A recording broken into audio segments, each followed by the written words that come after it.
প্রিয় বন্ধুরা, আপনার উপর আল্লাহর শান্তি, রহমত এবং আশীর্বাদ বর্ষিত হোক। আমি আশা করি আপনি ভালো আছেন, আপনার হৃদয় শান্তিতে আছে এবং আপনার দিনগুলি আলো এবং আশীর্বাদে পূর্ণ হবে। আজ আমরা একটি খুব গুরুত্বপূর্ণ বিষয় সম্পর্কে কথা বলতে যাচ্ছি।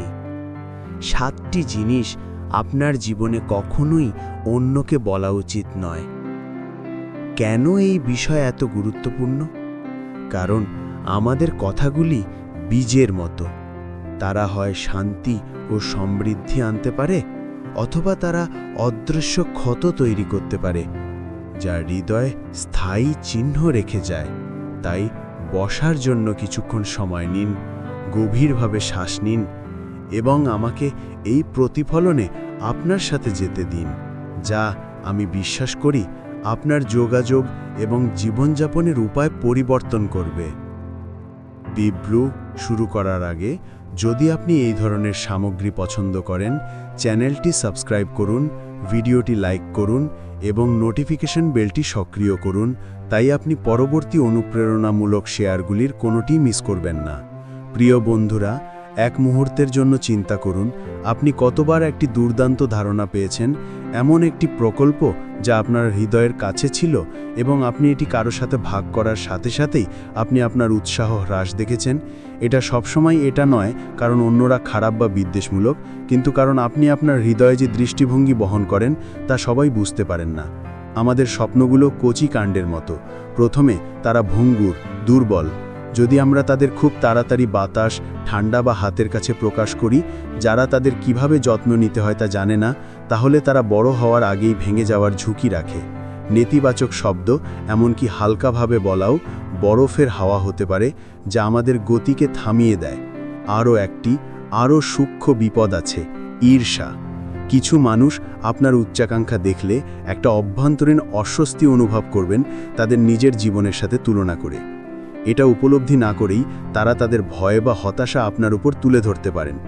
এই কারণেই নবী সাল্লাল্লাহু আলাইহি ওয়াসাল্লাম আমাদের বিবেচক হওয়ার পরামর্শ দিয়েছেন। নীরবে যা সংরক্ষিত থাকে তা আরও দৃঢ়ভাবে পরিণত হয়। এর অর্থ এই নয় যে আমাদের অবিরাম শীঘ্রতায় থাকা উচিত, কিন্তু আমরা আমাদের প্রকল্পগুলি কাকে অর্পণ করব তা বেছে নেওয়া অত্যাবশ্যক। মাঝে মাঝে একজন যত্নশীল ব্যক্তি আমাদের অনুপ্রেরণার জন্য যথেষ্ট।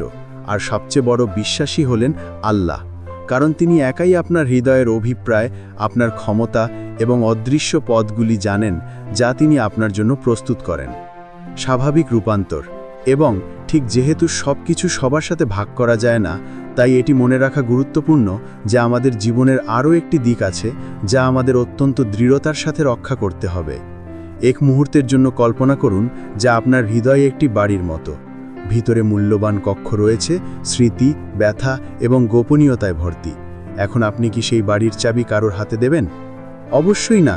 তথাপি আমরা ঠিক সেই কাজটিই করি যখন আমরা আমাদের দুর্বলতা প্রথম যে ব্যক্তির সাথে আসে তার কাছে প্রকাশ করি। কঠিন সময়ে সহানুভূতিশীল কান খোঁজা স্বাভাবিক, কিন্তু সতর্ক থাকুন, সব কান সহানুভূতিশীল নয়। কিছু মানুষ আপনাকে সাহায্য করার জন্য শোনেন না, বরং গল্প সংগ্রহ করতে যা তারা অন্য কোথাও পুনরাবৃত্তি করতে পারেন।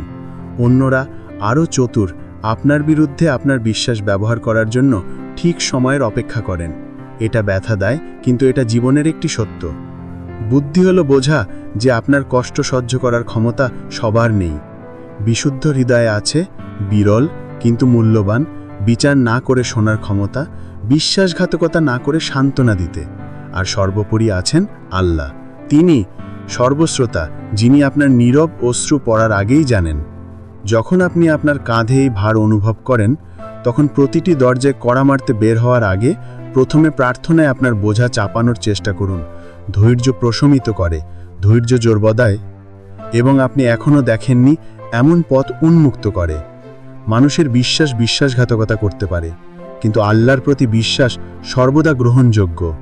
এবং এই একই যুক্তিতে আপনার দুর্বলতার মতো মূল্যবান আরও একটা জিনিস রয়েছে যা চোখ এবং কান থেকে দূরে রাখা ভালো। আপনি প্রথমে একটা জিনিস লক্ষ্য করেছেন, যত তাড়াতাড়ি কেউ তাদের সফলতা সম্পর্কে একটু বেশি কথা বলে, তারা তখন দুটি ভিন্ন চোখের দিকে আকর্ষণ করে। প্রথমটি প্রশংসার, কখনো সংকর, কখনো ভাষা ভাষা, কিন্তু দ্বিতীয়টি ঈর্ষা। এবং সেই চোখ আমার বন্ধুরা পাথরের থেকেও ভারী হতে পারে। আপনার সম্পদ, আপনার ভ্রমণ, আপনার সম্পন্ন প্রকল্প সম্পর্কে বাড়াই করা, এটা নির্দোষ মনে হতে পারে, কিন্তু প্রতিটি ভদ্র হাসির পিছনে তুলনার সাথে জ্বলন্ত হৃদয় থাকতে পারে। একজন ভাই, একজন বোন, একজন বন্ধু ভাবছেন, কেন আমি নয়? এই কারণেই কোরআন আমাদের স্পষ্টভাবে সতর্ক করেছে, আর আল্লাহ তাআলা যা কিছু লোকের ওপর অন্যদের চেয়ে বেশি অনুগ্রহ করেছেন তার লোভ করো না। আন-নাসা 4:32।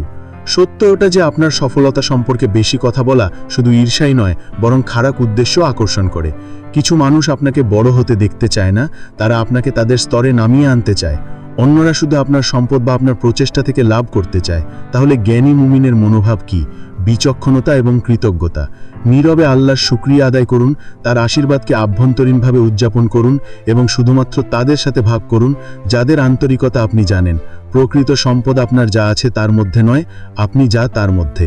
এবং মানুষের মধ্যে ধনী হলো সে যে চোখ বন্ধ করে বলতে পারে, আমার হৃদয়ে শান্তিতে আছে, কারণ আমার যা প্রয়োজন আল্লাহ আমাকে দিয়েছেন।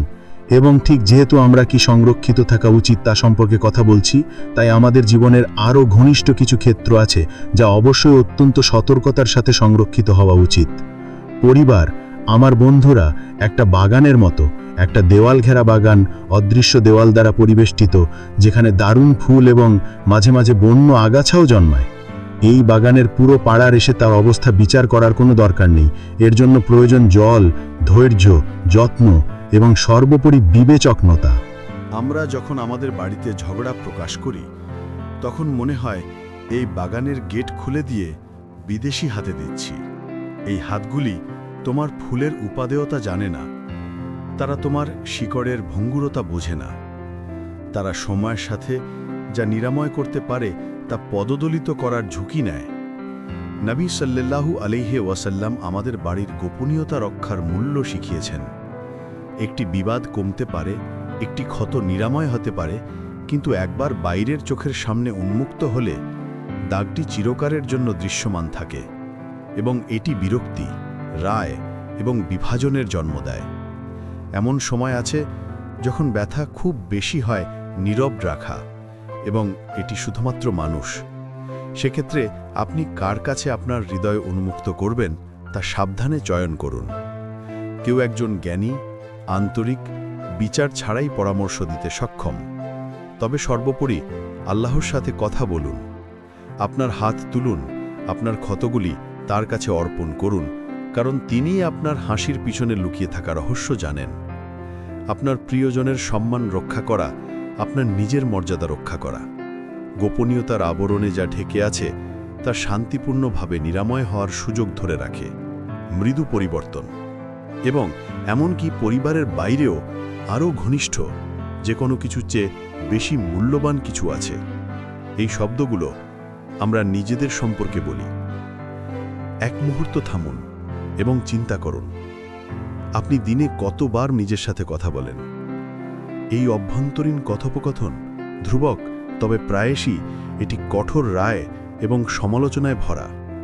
আপনি বলতে পারেন, আমি অকেজো, আমি এটা যোগ্য নই, আমি কখনোই এটা করতে পারবো না। বন্ধুরা, এই শব্দগুলি কেবল অদৃশ্য হয়ে যাওয়া শব্দ নয়, তারা আপনার মনে রোপিত বীজ, এবং তারা অবশেষে আপনার বাস্তবতা হয়ে ওঠে। নবী সাল্লাল্লাহু আলাইহি ওয়াসাল্লাম আমাদের শিখিয়েছেন যে আমরা যা বলি তার প্রতিটি কথা ফেরেশতা লিখে রাখেন। সুতরাং এই নেতিবাচক ভাষ্যগুলি বারবার পুনরাবৃত্তি করার প্রভাব কল্পনা করুন। আপনি নিজের চারপাশে একটা অদৃশ্য কারাগার তৈরি করছেন এবং আপনি চাবিগুলি ধরে রেখেছেন। তবে সুসংবাদটি হলো যে আপনি যে কোনো সময় এই কারাগারটি ভেঙে ফেলতে পারেন, কেবল আপনার কথা পরিবর্তন করে। একটি হাদিসে কুদসিতে আল্লাহ তাআলা আমাদের স্মরণ করিয়ে দেন, আমার বান্দা আমাকে যেমন ভাবে আমি তেমনই আছি। এর অর্থ হলো, যদি আপনি আল্লাহ এবং তার সাহায্য সম্পর্কে ভালোভাবে চিন্তা করেন, তাহলে আপনার জীবন সেই দিকে নিয়ে যাবে। আপনি যদি আত্মবিশ্বাসের সাথে তাকে ডাকেন, তাহলে তিনি আপনার জন্য এমন দরজা খুলে দেবেন যা আপনি কল্পনাও করেননি। তাই ধ্বংসকারী এই শব্দগুলিকে তাড়িয়ে যাও।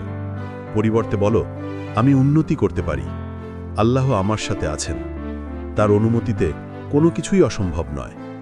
কারণ প্রতিটি ইতিবাচক শব্দ একটি আহ্বান হয়ে ওঠে এবং প্রতিটি আহ্বান করুণা আকর্ষণ করে।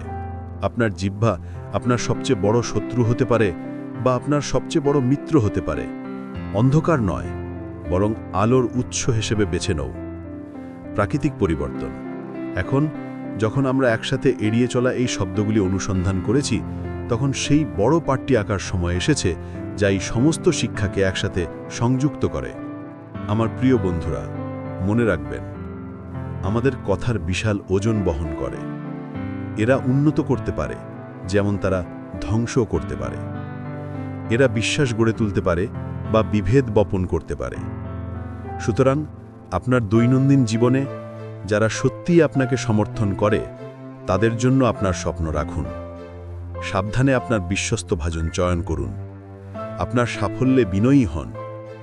আপনার পরিবারের গোপনীয়তা রক্ষা করুন এবং নিজের সম্পর্কে ভালোবাসা এবং দয়ার সাথে কথা বলুন।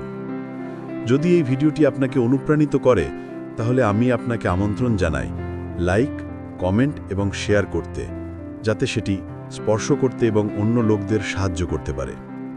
অনুপ্রেরণা, আধ্যাত্মিকতা এবং সার্বজনীন জ্ঞানের সাপ্তাহিক বার্তা পেতে চ্যানেলটি সাবস্ক্রাইব করুন এবং বেলটি অ্যাক্টিভেট করুন। আমি আপনাকে এই চিন্তাটির সাথে রেখে দিচ্ছি। ফুলা একটি শব্দ বীজের মতো। আপনি অন্যের হৃদয়ে যা বপন করবেন, আপনি নিজের জীবনেই কাটবেন। আপনার উপর আল্লাহর শান্তি, রহমত এবং বরকত বর্ষিত হোক।